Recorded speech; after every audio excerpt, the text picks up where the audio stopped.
Hola a todos y bienvenidos a un nuevo video.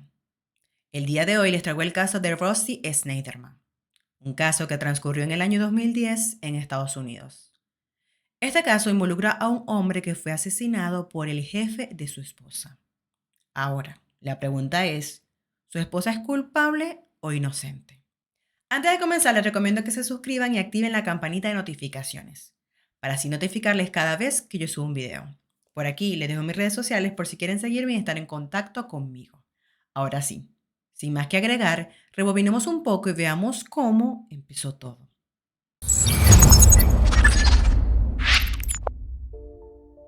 Russell J. Schneiderman nació el 18 de junio de 1974 en Cleveland, Ohio, Estados Unidos. Hijo de Marilyn y Donald Schneiderman. Tenía un hermano llamado Steve.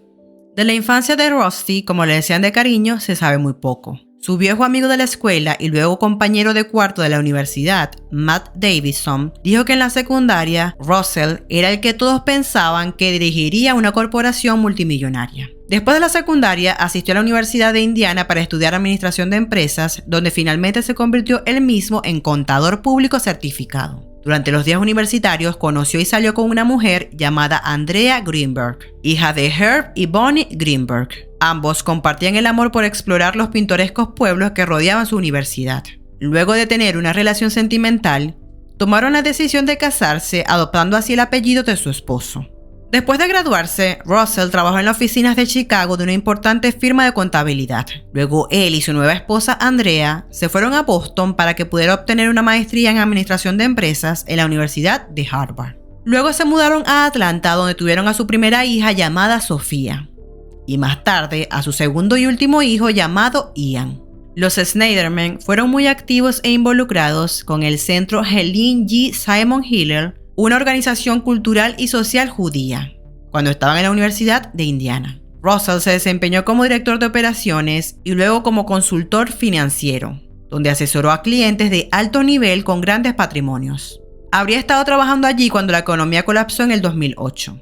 Davidson, su amigo, dijo que fue despedido y luego encontró trabajo como director financiero de una cadena de guarderías con sede en Atlanta. Sin embargo, recientemente se había independizado con una empresa comercial de algún tipo y no habían hablado en varios meses, por lo que no conocía detalles. Tenía grandes expectativas para sí mismo. Definitivamente estaba tratando de comenzar algo, aseguró Davidson. De acuerdo a los registros de la oficina del secretario de Estado de Georgia, Russell organizó al menos 3 pequeñas empresas, incluida una firma de consultoría que llevaba su nombre. También participó activamente en organizaciones benéficas médicas. Ken Finkel, quien fue presidente de la Fundación Osteogénesis Imperfecta, la cual es una organización sin fines de lucro dedicada a financiar la investigación y promover la conciencia sobre un trastorno genético conocido como enfermedad de los huesos frágiles. Él dijo que Russell fue una de las principales voces de la Junta durante sus sesiones de planificación estratégica, ayudando a mantener a los directores enfocados en usar el dinero de manera inteligente y en la recaudación de fondos. Igualmente formó parte de las juntas directivas de la Sociedad de Autismo y el Comité Directivo de Deseos por Wendy, en beneficio de la Fundación de Fibrosis Quística. Russell fue descrito como un hombre bastante reservado, quien estaba interesado en entender la vida a lo largo de las líneas científicas, religiosas y filosóficas. Además, disfrutaba mucho de la lectura y de estar en la naturaleza. Era astuto con respecto al valor del dinero, tenía buen juicio comercial y podía negociar duro si así lo requería. En tanto, Andrea Schneiderman, quien se graduó como ingeniera, trabajaba como subordinada en General Electric. Y es así como, teniendo este contexto, es que vamos al día de los hechos. El día jueves 18 de noviembre del 2010, los oficiales de seguridad recibieron una llamada de emergencia de vecinos de la zona en Georgia. Estos informaron que un hombre había recibido varios disparos. Al llegar, las autoridades pudieron identificarlo como Russell Schneiderman, de 36 años, quien fue llevado inmediatamente al hospital, pero minutos después fue declarado muerto. Todo lo que se supo de acuerdo a los testigos es que esa mañana acababa de dejar a su hijo de 2 años en la guardería, cuando de repente se dirigía al estacionamiento y en lo que subía a su auto, fue interceptado por un hombre que le comenzó a disparar. El personal de la escuela y los niños no presenciaron el incidente, pero una madre que había dejado a su hijo y había ido a un banco cercano escuchó el ataque. Simplemente lo dejé y en 2 minutos escuché 4 disparos, pero luego pensé para mis adentros que ciertamente no podían ser disparos, ya que la zona era bastante segura, dijo Natalie Kelly, madre de un niño de 2 años. Paralelo a eso, la esposa de Russell, Andrea, de 37 años de edad, fue informada de lo sucedido. A partir de allí, las autoridades iniciaron las investigaciones. Las únicas descripciones que tenían los oficiales era que se trataba de un hombre barbudo con una sudadera con capucha, quien disparó 4 tiros contra Russell, antes de alejarse a toda velocidad mezclándose con el tráfico de la hora pico. Los detectives tardaron más de un mes en encontrar al principal sospechoso, y aunque se desconoce exactamente cómo el rastro de investigación condujo a esta persona, finalmente cuando los fiscales descubrieron que alquiló una minivan plateada que se vio alejarse a toda velocidad del tiroteo, 6 semanas después del asesinato, el 5 de enero del 2011, fue arrestado un hombre que cumplía con todas las descripciones: Hemi S.B. Newman. De acuerdo a las investigaciones, en las semanas posteriores al asesinato, algunos vecinos testificaron que no habían visto a Newman. Su página de Facebook decía que estaba de vacaciones con sus 3 hijos en Florida y no se actualizó hasta Año Nuevo. El hombre había nacido en México, era casado, padre de 3 hijos y graduado de Georgia Tech como ingeniero. Se conoció que trabajaba como gerente de alto rango en General Electric. Resulta que Newman era el jefe de la esposa de Russell, Andrea Schneiderman. Newman y Andrea comenzaron a trabajar juntos cuando la contrataron a principios de 2010. Trabajaron en la misma división donde supervisaron programas relacionados con reactores nucleares y paneles solares. Ambos viajaban con frecuencia por trabajo. De acuerdo a lo anterior, para los investigadores, tanto el asesino como la víctima aparentemente se conocían, aunque la naturaleza de su relación para ese entonces aún no estaba clara. Como los investigadores tampoco sabían con exactitud la relación entre Newman y Andrea, empezaron a indagar más, dando como resultado descubrimientos inesperados. Resulta que la oficina del fiscal de distrito obtuvo una orden de registro de correos electrónicos y registros de llamadas telefónicas de ambos. Gracias a eso, se conoció que intercambiaron 1.500 llamadas telefónicas y mensajes de textos en los meses previos al asesinato, incluida 3 llamadas telefónicas la víspera de la muerte de su esposo y varias llamadas más camino al hospital. Inicialmente, los oficiales manejaron la hipótesis de un triángulo amoroso. Al ser interrogada, Andrea negó saber algo sobre el asesinato y tener alguna relación sentimental con su jefe. Pero sí llamó la atención de muchos que la mujer le había dicho a un amigo cercano en diciembre del 2010 que creía que Newman podía haber matado a su esposo, pero no se lo dijo a los detectives hasta dentro de una semana. En tanto, la esposa de Newman, Ariela Newman, solicitó la separación de su esposo encarcelado. Ella afirmaba que él y Andrea estaban teniendo una aventura y, según su abogada, creían que había una relación extramatrimonial entre ellos. Hemi Newman fue acusado de asesinato por la muerte de Russell Schneiderman y fue a juicio. Los fiscales y los abogados defensores dijeron que el tiroteo estaba relacionado con una aventura que la esposa de Schneiderman tenía con Newman, aunque ella negó esas acusaciones. Calificaron el tiroteo como un asesinato calculado por parte de un hombre celoso que quería lo que no podía tener. Mientras tanto, Newman se declaró inocente por razón de locura. De acuerdo al resultado de los estudios realizados por uno de los psicólogos que lo atendió en una entrevista, Newman le dijo que él había sido visitado por un demonio cuya voz sonaba como Barry White y un ángel que se parecía a Olivia Newton-John. Este ángel le ordenó que disparara fatalmente a Schneiderman. Los abogados de Newman argumentaron que no puede diferenciar entre el bien y el mal. Dijeron además durante el juicio que Newman se enamoró tan perdidamente de Andrea que creía que él era el padre de sus 2 hijos y que la única forma de protegerlos era matar a su esposo. El abogado defensor calificó a Andrea de provocadora y adúltera, que se aprovechó del deterioro de la condición mental de Newman para obtener la póliza de seguro de vida de $2 millones de su esposo. El arma en este caso estaba en la mano de Hemi, pero el gatillo, sugiero respetuosamente, lo apretó Andrea, mencionó el abogado. También le dijo al jurado que no había duda de que su cliente mató a tiros a Russell Schneiderman, pero dijo que la esposa, Andrea, alimentó los peligrosos delirios de Newman al alentarlo a creer que necesitaba matar a su esposo para proteger a sus 2 niños. Los abogados de Newman intentaron retratar a su cliente como un niño brillante pero con problemas que constantemente temía a su padre, un sobreviviente del Holocausto atormentado por la culpa porque pudo escapar de las cámaras de la muerte mientras muchos parientes morían. Pues resulta que aunque Newman nació en México, fue enviado a un internado en Israel y todavía sufría el temor de ser abandonado. Más tarde consiguió el trabajo en General Electric, que le permitió comprar una casa costosa en un suburbio de lujo de Atlanta. Este es un caso sobre una mujer mala, realmente mala.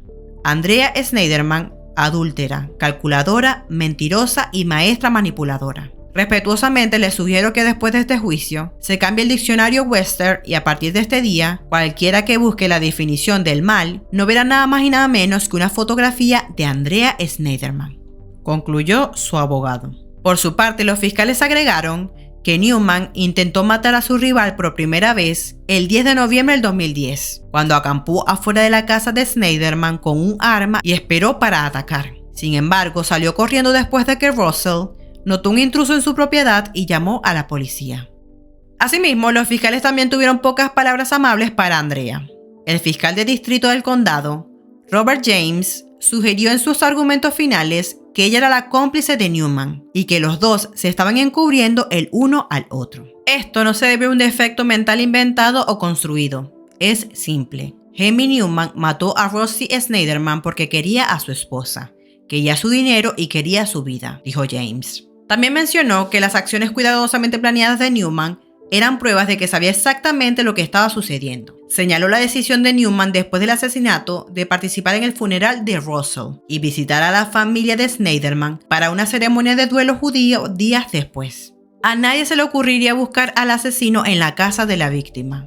Nadie pensaría jamás que el asesino subiría y estrecharía la mano del padre de Rosie.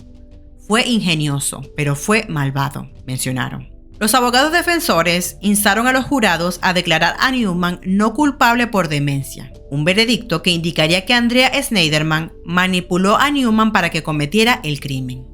De igual manera, en contra del consejo de su propio abogado, Andrea Schneiderman subió al estrado para ayudar a condenar al hombre que disparó y mató a su esposo. Allí, negó repetidamente haber tenido una aventura con Newman. Andrea testificó que él se abrió camino en su vida y atacó a su esposo después de que ella rechazó muchas insinuaciones y que no expresó sus sospechas de que Newman mató a su esposo porque sonaba increíble.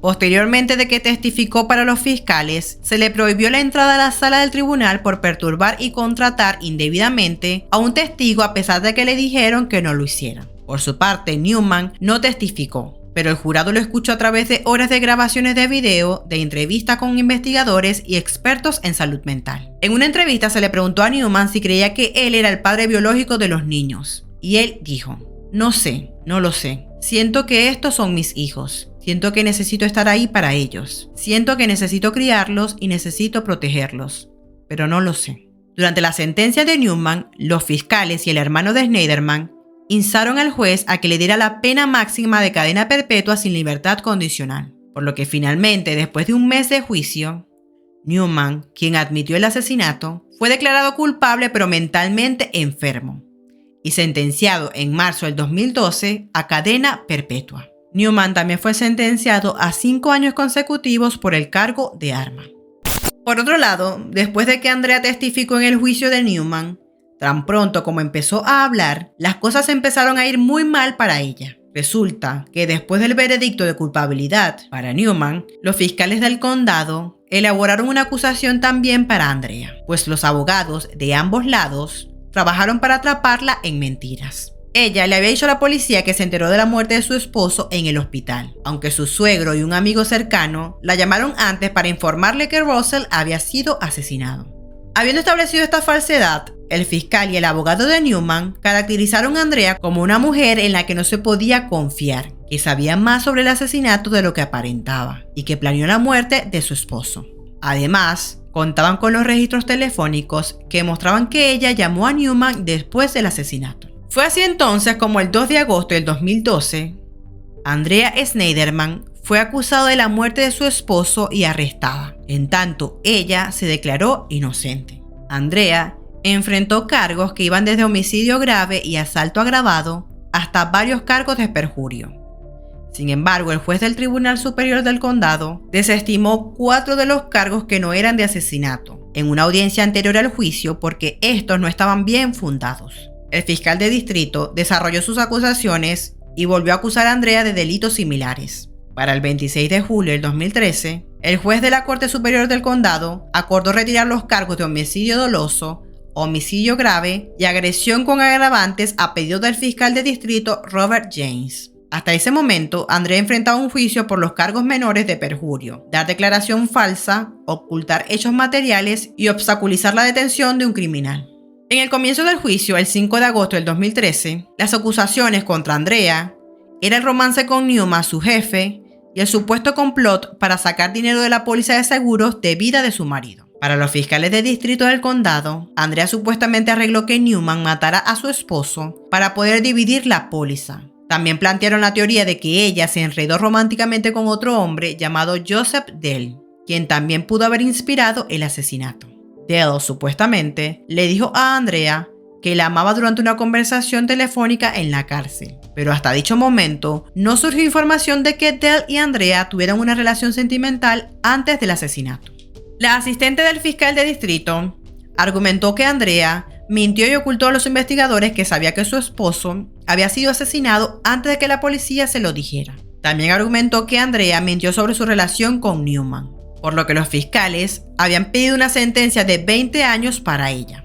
Andrea borró los registros del teléfono celular que registraban las llamadas telefónicas y los mensajes de texto entre ella y su jefe el día del asesinato. Durante las audiencias se conoció que los viajes de trabajo compartían largas cenas y momentos íntimos, incluido el sexo. Sin embargo, Andrea dijo: en retrospectiva, debería haberle dicho a Rusty sobre sus avances. Debería haber renunciado a mi trabajo, presentar un informe con recursos humanos y esconderme del señor Newman. También dijo que lamentaba haber compartido sentimientos personales con Newman, pero negó haber tenido relaciones sexuales con él. Su abogado defensor señaló que ella no tuvo ninguna participación en el asesinato de Russell, trayendo a la colación que otros personajes famosos como el expresidente Bill Clinton y la estrella de béisbol Barry Bonds también fueron acusados por perjurio. Entre tanto, Steve Schneiderman, hermano de Russell, dijo que su cuñada era una delincuente común que le mintió a su familia, le mintió a sus amigos y le mintió a su esposo. Después de que los abogados de Andrea dijeran que no existía riesgo de fuga, el juez de la Corte Superior del Condado fijó una fianza. El juez ordenó a Andrea vivir con sus padres y ser puesta bajo arresto domiciliario, entregar su pasaporte e incluso los pasaportes de sus hijos pequeños, de entonces 7 y 4 años. También debía usar un dispositivo de monitoreo. El juez también le ordenó que no tuviera ningún contacto con ningún testigo potencial en el caso. Luego de un juicio completo, un jurado condenó a Andrea por 4 cargos de perjurio: obstaculizar la detención de un criminal, ocultar hechos materiales y 3 cargos de dar declaraciones falsas. Fue declarada no culpable de 3 cargos de perjurio y un cargo de dar una declaración falsa. Andrea Schneiderman fue sentenciada a 5 años de prisión el 20 de agosto del 2013, pero se le permitió redimir el tiempo cumplido. Para el fiscal, el juez mostró cierta indulgencia al ejecutar la sentencia de 5 años por cada cargo al mismo tiempo, menos el tiempo que ya pasó en arresto domiciliario. Además, que la sentenció como delincuente por primera vez, lo que significaba que su historial criminal oficial se borraría después de que completara la libertad condicional en el 2017. Después de la condena, ella le suplicó al juez clemencia y dijo: lamento profundamente haber dejado entrar a Newman en mi vida. Nunca pensé que fuera capaz de asesinar. Pensé que podría manejarlo. Pensé que era un hombre simplemente siendo un hombre. El señor Newman cambió la vida de mis hijos para siempre al matar a su padre. Por favor, no los hagas vivir sin su madre. Una serie de amigos de Andrea también subieron al estrado para pedir clemencia al juez. Muchos le dijeron que era una madre maravillosa y que sus hijos la necesitaban. Sin embargo, los abogados defensores de Andrea se mostraron satisfechos al escuchar la sentencia, ya que el fiscal del condado estaba pidiendo como mínimo 20 años de prisión. Después de la condena, apelaron, pero esta fue rechazada en febrero del año siguiente. Para el 16 de junio del 2014, Andrea Schneiderman fue liberada de prisión. A pesar de que fue sentenciada a 60 meses, la Junta Estatal de Libertad Condicional decidió que debía cumplir 22 meses, por lo que fue puesta en libertad. Según la Junta de Indultos y Libertad Condicional del Estado, Andrea para ese momento aún estaba bajo supervisión estándar hasta el 2017. Tuvo que reunirse con su oficial de libertad condicional una vez al mes, debió obtener permisos para salir del estado, no podía tener armas y estuvo sujeta a búsquedas aleatorias. Para el 22 de agosto del 2017, Andrea Schneiderman completó su libertad condicional. Se desconoce si recuperó la custodia de sus hijos ahora que está en libertad, ya que los padres de su esposo habían estado luchando contra su familia para retener la custodia del niño y la niña. Aunque sus vidas se vieron completamente destrozadas, siguieron asistiendo a la escuela y teniendo una infancia normal, mientras vivían con sus abuelos maternos. Muchos comentaban que era probable que no sea lo mejor para ellos desarraigarlos una vez más y alejarlos a cientos de kilómetros de sus amigos, escuelas y actividades, ya que sus parientes paternos viven en Ohio. Entre otras cosas, el defensor público de Newman había afirmado que su cliente merecía un nuevo juicio, por lo que después de haber sido sentenciado a prisión, 3 años más tarde, la Corte Suprema de Georgia revocó esa condena porque dijo que las pruebas que violaban su privilegio no deberían haber sido admitidas como prueba. La Corte Suprema anuló su primera condena en el 2015. Sin embargo, en el 2016, otro jurado condenó a Newman por segunda vez, sentenciándolo nuevamente a cadena perpetua sin posibilidad de libertad condicional. En tanto, Andrea Schneiderman hizo una declaración en agosto del 2019 después de que el juez del Tribunal Superior denegara la solicitud de juicio de Newman. Solo será justicia si Jamie Newman pasa el resto de su vida en prisión. Sus continuos intentos egoístas y cobardes de evitar las consecuencias de su crimen son patéticos y repugnantes. Me robó a mi esposo y al maravilloso padre de mis hijos. Lloramos a Rusty todos los días de nuestras vidas. Por el bien de él y el nuestro, esperamos y rezamos para que algún día las batallas legales finalmente terminen y que cierren la puerta detrás de Jamie Newman. La actualización con respecto a Newman que se tuvo fue el 16 de septiembre del 2020. Sus abogados estuvieron haciendo otra oferta para un nuevo juicio. En una audiencia virtual ante la Corte Suprema de Georgia, el abogado de Newman argumentó que la información que los fiscales obtuvieron sobre un experto de la defensa corrompió el caso y debería ser motivo para revocar su segunda condena. Pero bueno, hasta aquí el caso de hoy. Espero estar leyendo aquí en los comentarios qué opinan. ¿La esposa de Russell es culpable o inocente? Los estaré leyendo. Ya saben, aquí les dejo 2 videos recomendados y mis redes sociales por si quieren seguir. Mi nombre es Mayra, pero pueden decirme Machi. Nos vemos en un próximo video.